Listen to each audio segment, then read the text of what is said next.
Hello, everybody. A few days ago, we did an interesting show with David Daly. He's the author of an intriguing new book, Anti-Democratic: Inside the Far Right's 50-Year Plot to Control American Elections. The book is quite controversial, and it actually got a lot of reaction on the show. Daly has another face. He is a senior fellow of communications at Fair Vote, which is a nonprofit focused on trying to make America, I think, or at least the American democratic system, more democratic. We're not going to revisit the Republicans and the American democratic system today. I think we've spoken about this a little too often, but we do have the honor of having the president and CEO of Fair Vote, Meredith Sumpter, on the show. She's talking to us from her home in Arlington, Virginia, just outside Washington, D.C. Meredith, tell me a little bit more about Fair Vote. What are you trying to do there in terms of improving the American political system? Would it be fair to say that you're trying to make American democracy more democratic? Working at Fair Vote to make American democracy more representative and better functioning on behalf of the interest of everyday American voters.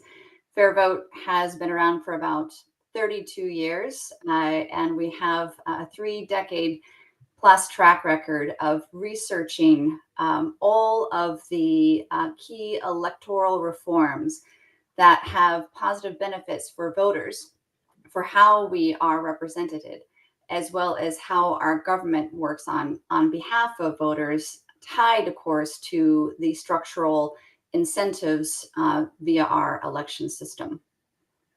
Meredith, there seems to be two dominant views of American democracy. On the one hand, it's strong. It was founded more than 200 years ago, 250 years ago, actually. In 2026, America will be celebrating its 250th anniversary.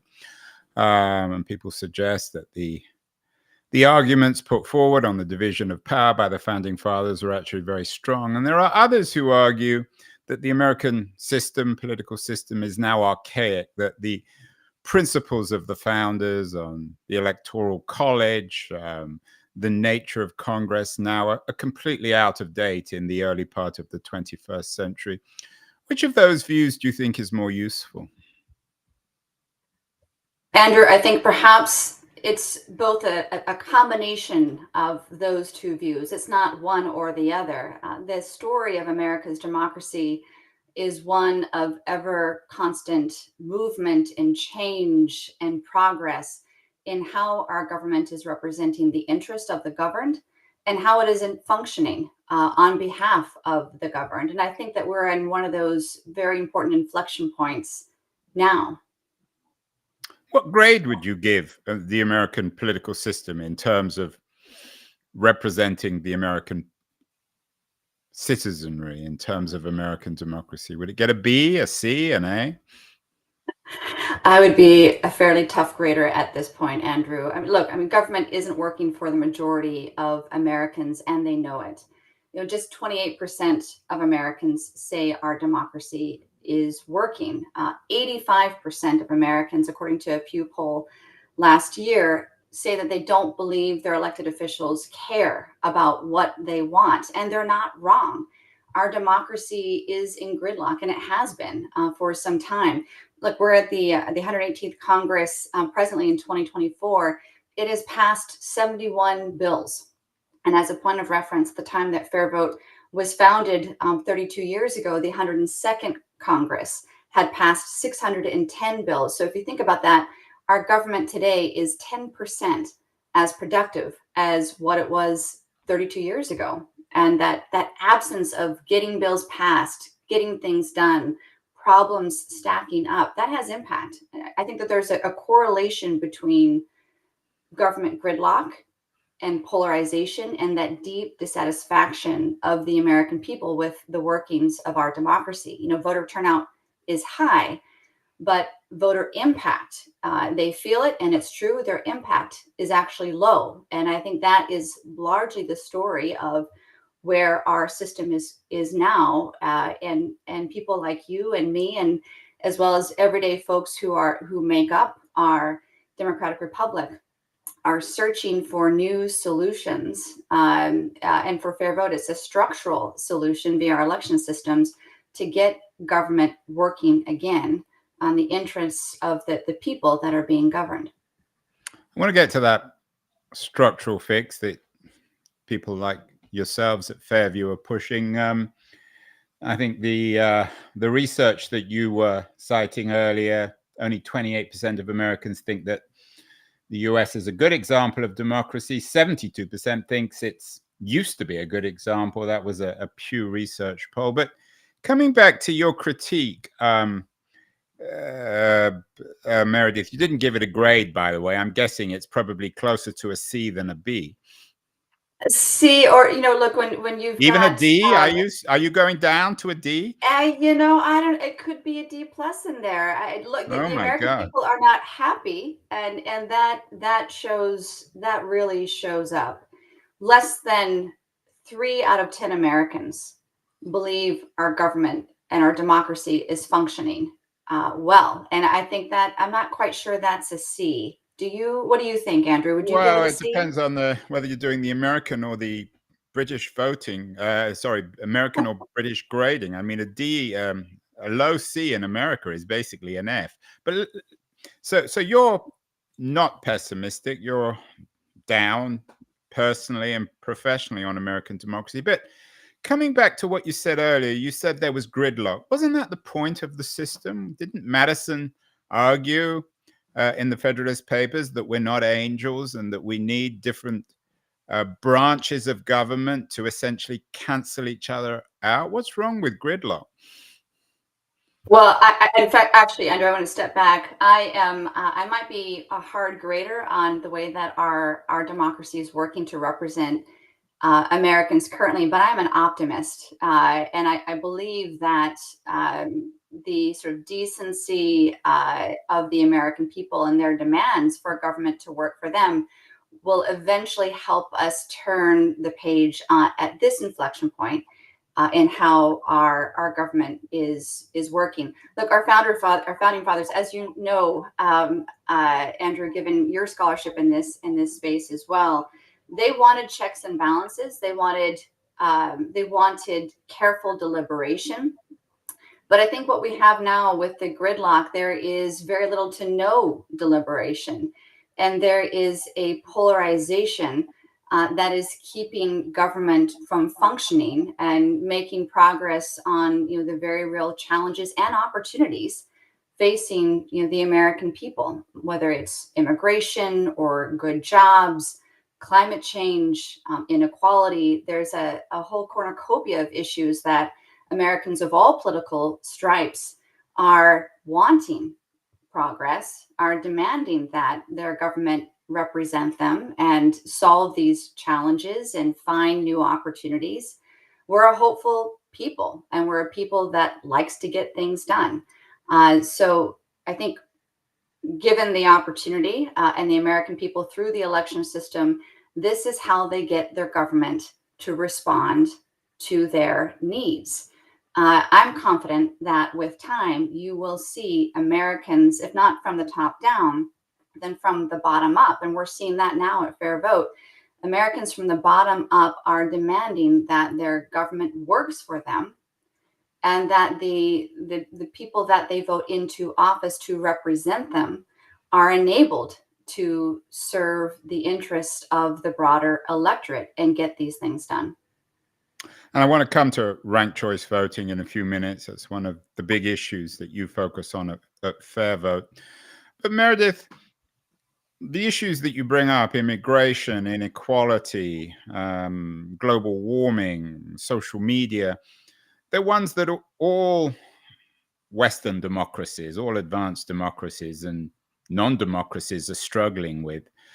30 years ago, or 40 or 50 years ago, the American political electoral system was still the same. You still had the two-party system. You still had the electoral college. You still had the three branches of government.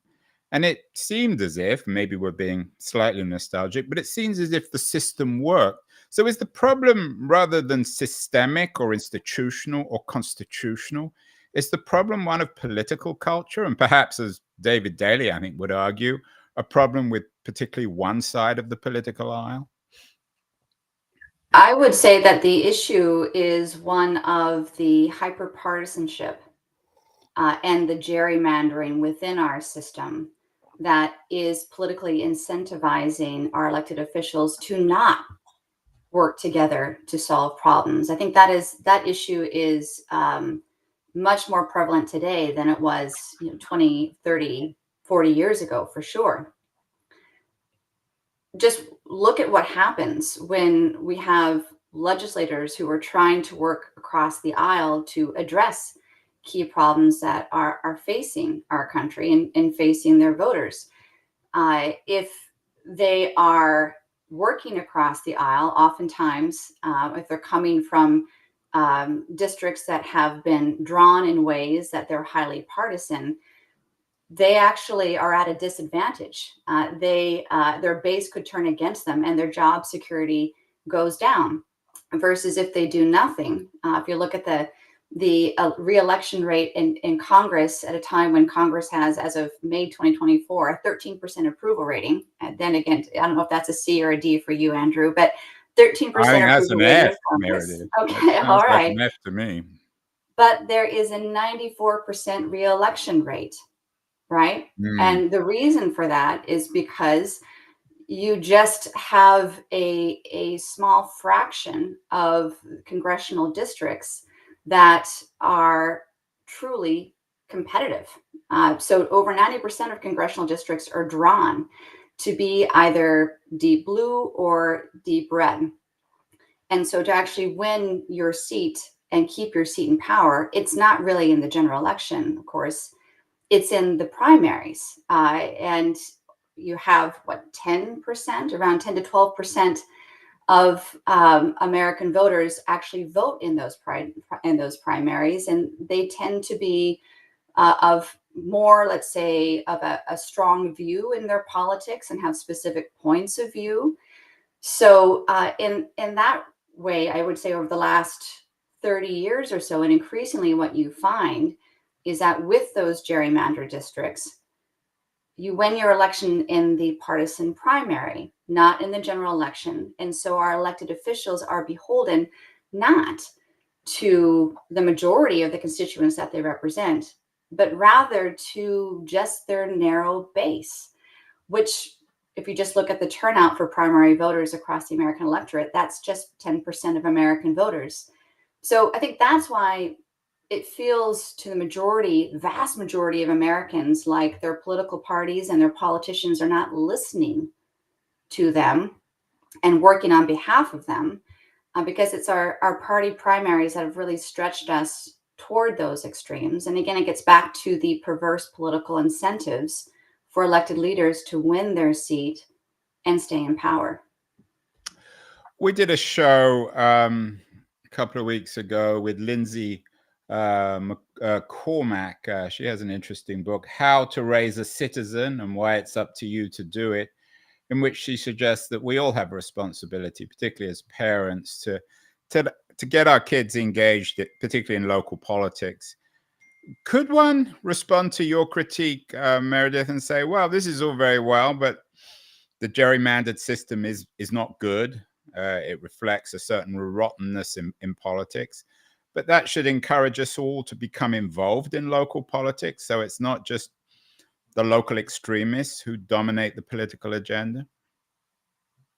As a mother of four, Andrew, I would say absolutely yes. I think civic engagement is the kind of energy that we need now, and that's bipartisan or cross-partisan civic engagement. I think that's more easily done at the local level than it certainly has proven to be at the national level. But again, going back to the American people as the reason I'm optimistic about where we're going as a country, with the election reform that Fair Vote has been researching and advocating for all these many years, ranked choice voting and proportional ranked choice voting, we've been at this for 32 years, but really, Andrew, it's just in the last couple of years that we've reached an inflection point in seeing voters and local leaders from across the country stand up and say, we need to try something different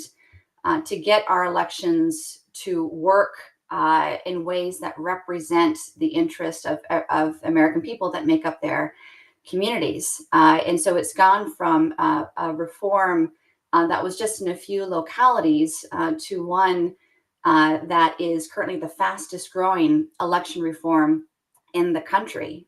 Just the last 27 city ballot measures in a row have gone for ranked choice voting. We could see this November a tripling of the number of states that are choosing to use a ranked ballots when they head to the polls. So again, I think what's exciting for us at Fair Vote is we've done the research. We've been tracking over 600 ranked choice voting elections over the past 20 plus years. We've got the data that demonstrates what this reform is capable of and what it can do.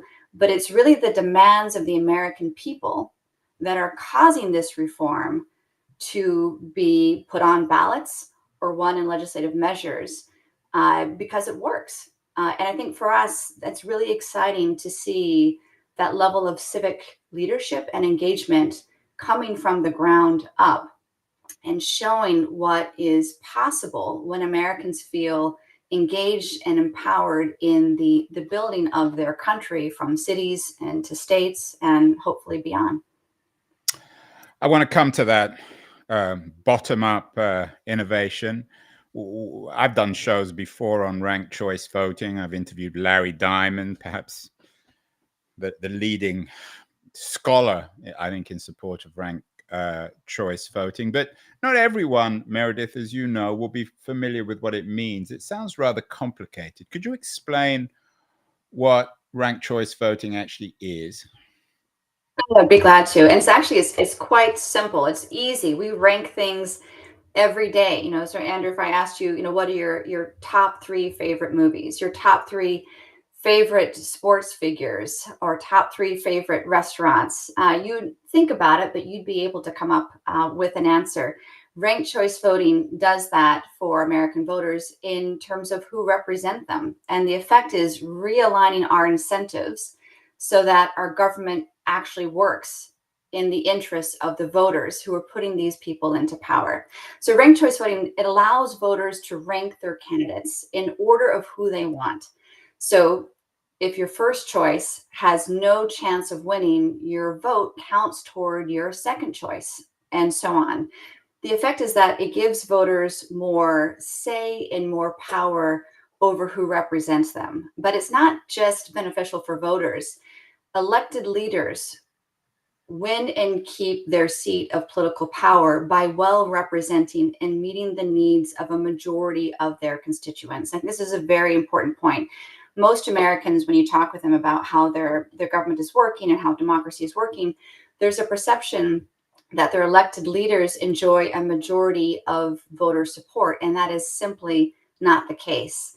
With our single winner elections currently, you have a lot of elected leaders that are getting with low pluralities of voter support. That could be 22%, it could be 30%.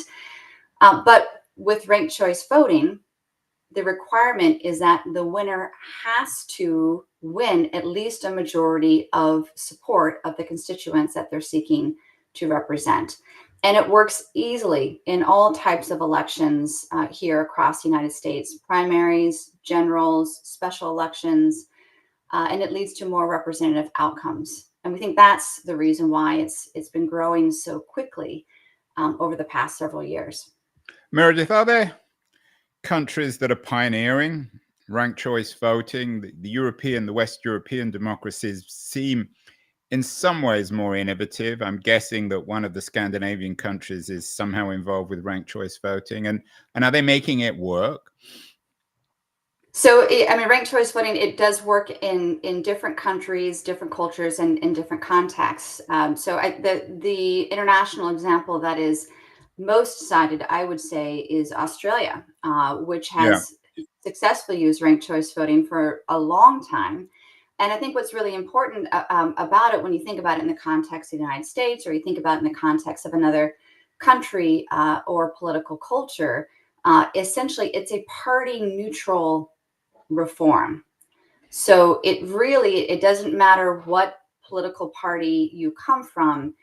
Essentially, it's a reform that benefits all voters, and it really benefits the political leaders who are the most competitive, who can demonstrate an ability to grow broad support across the voting populations and different coalitions within their jurisdictions in which they're trying to compete.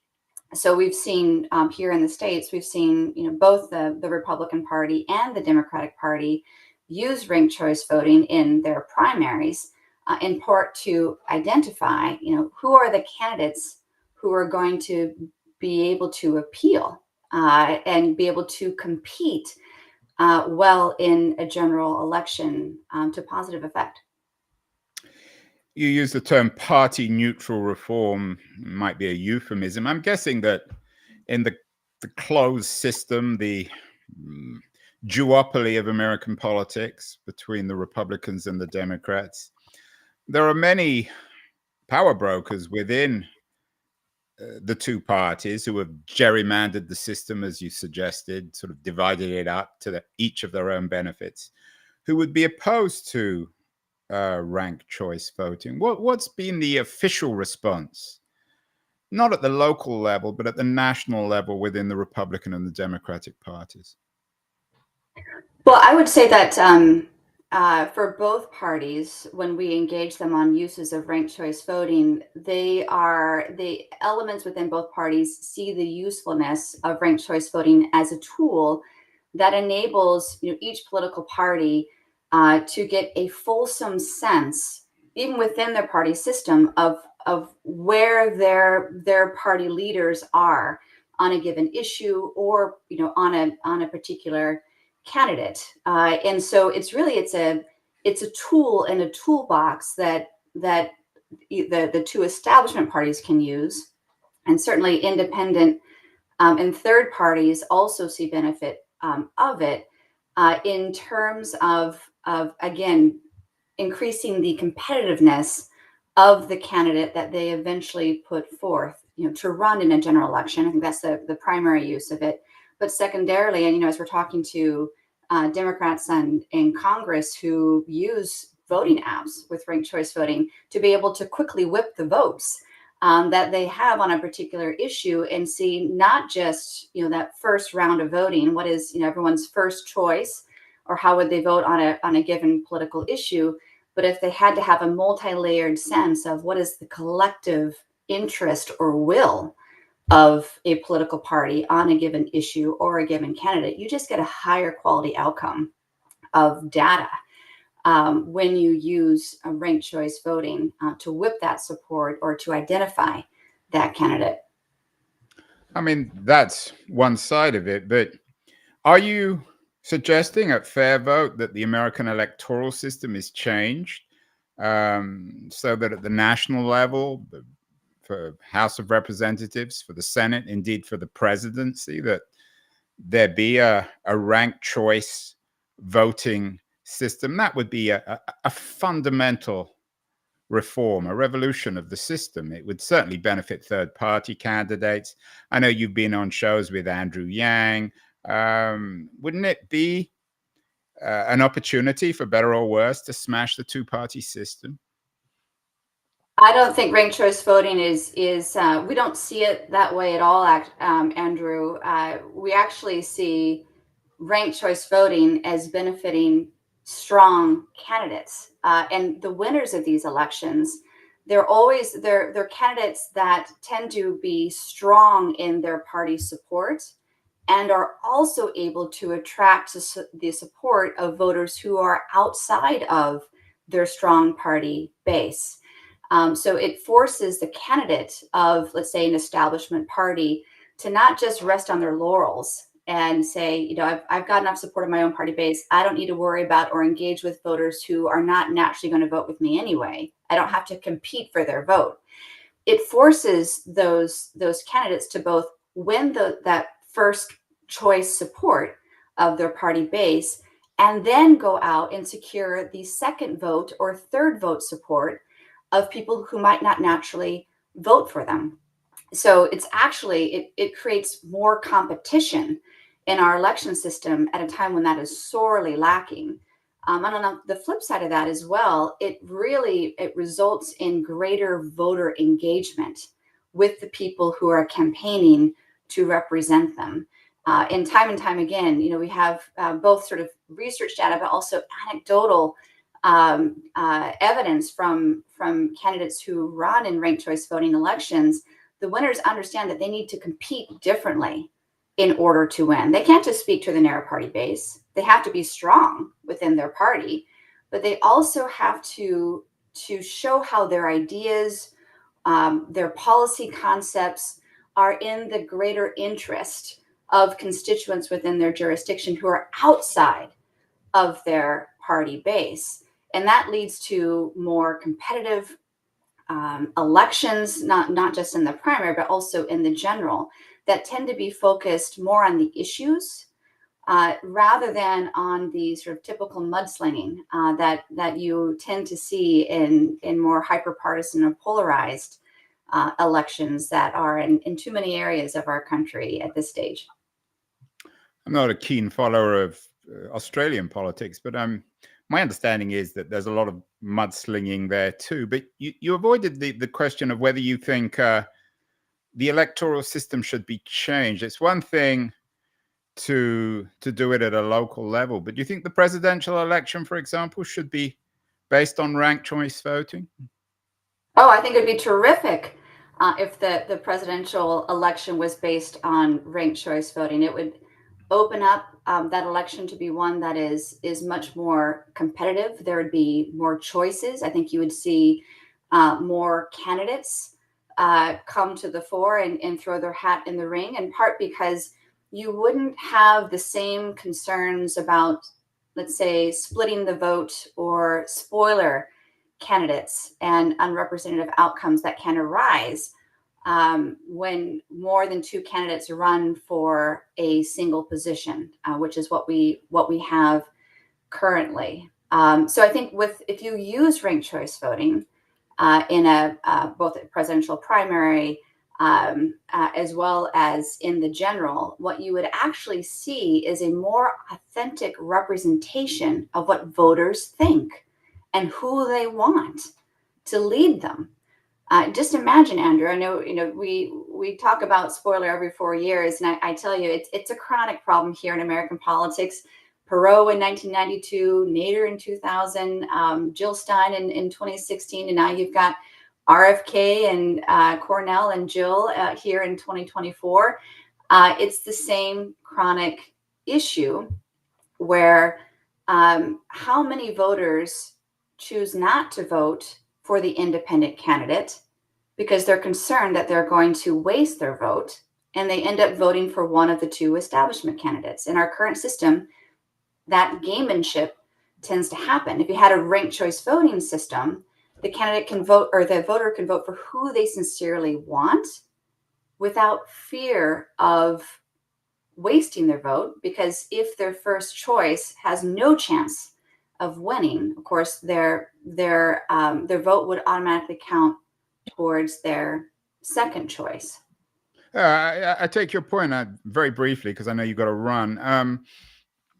I'm guessing that the political parties, the two dominant parties or the two only parties, the monopolistic or the duopoly in America, would be deeply opposed to this because ranked choice voting and the way you're presenting it, certainly at a national level, is, for better or worse, an assault on the two-party system. It would enable the Andrew Yangs and Ross Perots of the world to run independently. Well, actually, I would disagree with you, Andrew. I think with the ranked choice voting system, the two establishment parties wouldn't have to worry about the spoiler problem. Even now, the Cook Political Report just released a new set of swing state polls this week. The third party vote in every state is higher than the Trump-Harris margin. We saw this in every decisive swing state in 2016 and in 2020 as well. So for the two political parties, the current system isn't really working for them as well, because that third party vote is spoiling the outcome of the election. Do they Where you acknowledge end that? up, I mean, you run Fair Vote, so I'm guessing you talk on a daily basis to senior people in both political parties. Are they sympathetic? I mean, you're telling me that they should be on your side, but actually, are they? they are interested, and we're looking to talk to as many political folks as possible, not just in the two establishment parties, but in third parties as well, because it's essentially what you want is an authentic representation of voter will without splitting or spoiling the vote. And that's important to the establishment. That's also important to candidates who are not part of the establishment, who are trying to just throw their hat in the ring to be able to compete and to share their vision for how to lead the country forward. But I would say for the two establishment parties, I think what's interesting to them with the ranked choice voting system, when you apply it at the presidential level, is that, again, you wouldn't have that concern about spoiling the vote with that third party candidate in these critical swing states. And there wouldn't be that risk of having an elected leader at the White House who didn't have majority of voter support. And that's the chronic issue that we've had in U.S. presidential elections, as we've seen in the last several cycles, where you do have a third party candidate. Americans do vote for that third party candidate because they're not satisfied with the establishment choices, but it ends up spoiling the vote away from what would have been perhaps a majoritarian winner in that election. A couple more questions, Meredith. Before you took over Fair Vote, you ran the Coalition for Inclusive Capitalism, which is a progressive organization, certainly more on the left than on the right. My sense, and maybe correct me if I'm wrong, is much of the work, the initiative for reforming the American system structurally, institutionally, as you're doing at Fair Vote, is coming from the left rather than from the right, from people like yourself, as opposed to disillusioned conservatives. Is that true, or are there also many people, conservatives, people traditionally on the right, who are in favor of a fundamental reform of the American electoral system? So, Andrew, I'd love to just correct one notion here. Creating value for everyday people, that is not a progressive value.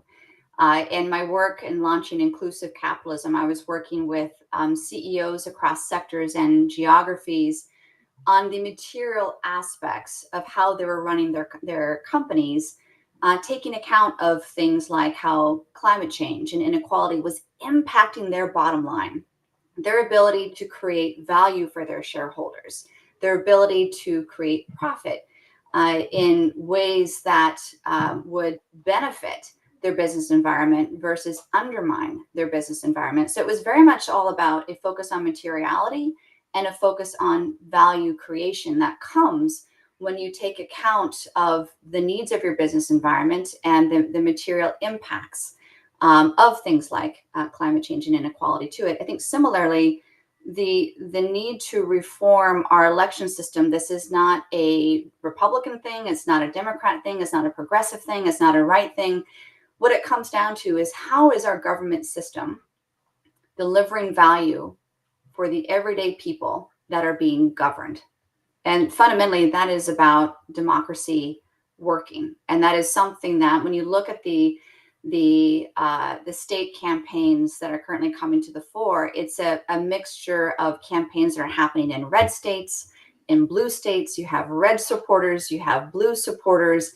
But the common through line in all of this, Andrew, is just a desire to get government working again and to make progress on the challenges, that our communities and our economies are facing, but also to leverage the very real opportunities. And in that, when you talk to voters, when you talk to the local leaders who are running these campaigns and making the case for why changing the way we run our elections will help us structurally get our government working in ways that respond to the most important shareholder that we have here in the United States and in any representative democracy. That's the American people. That is something that is I would say it's not partisan at all. It's just really focused in on how are we creating value and serving the needs of the everyday people that our government seeks to govern. And that's why I'm in this work, and that's why I'm excited to take the work forward with the Fair Vote team. Finally, Meredith, as I said, we had Lindsay Cormack on the show. She has one daughter, How to Raise a Citizen, which is an interesting book. As you suggested earlier, you have more than one child. You have 4 children. You're dedicated to making America politically, constitutionally a better place, enriching its citizenship. How do you raise your children, your 4 children, in terms of making them better citizens? Oh, it's a wonderful question, Andrew. I think it is getting involved in your communities, having discussions at the dinner table about what's in the newspaper, allowing for free-flowing debate and for the diversity of views and perspectives. I myself, I'm born and raised Alaskan, and was raised in a conservative, almost libertarian state. And there is a wonderful diversity of ideas about how we can make progress on issues, and we're not always going to agree, but that's not the point. The point is, how can we come together and find those areas where there is commonality, and to make progress and see that through while respecting the other person, respecting their dignity, and treating them with civility. And I think that is really foundational to how we need to operate as a people. You see that at the local level, those bonds of trust and civility. That's what we need to start repairing. I think at more of the meta level, and you can start at your dinner table, and I'm sure you do that with your own family, Andrew. But really, it's and with fair vote, when you think about ranked choice voting or proportional ranked choice voting, it's about how do you restructure the political incentives so that in order to be able to exercise political power to win your seat and keep your seat, you have to go out and engage with, listen to, and deliver for people who may not subscribe to your particular political views. That's government. That's governing. And that's the kind of bipartisan problem solving. It's never going to be perfect from one person's example or another. But the point is, we have to come together and agree on how we're going to progress forward. And I think that we're at an inflection point in this country where the American people are ready to be done with the drama and focus on what do we need to do to move the country forward. And to that, Andrew, I deeply appreciate all that you've done, both with your podcasts and your writings, to be able to help us explore where we are, the partisanship and polarization. How do we get beyond that to get back to a better functioning government, a better functioning democratic republic that authentically represents and meets the needs of the people that it seeks to govern. So thank you as well, Andrew, for contributing to that public and civic debate. Meredith, you've got 4 kids. Can you rank choice them? Do you do that every day?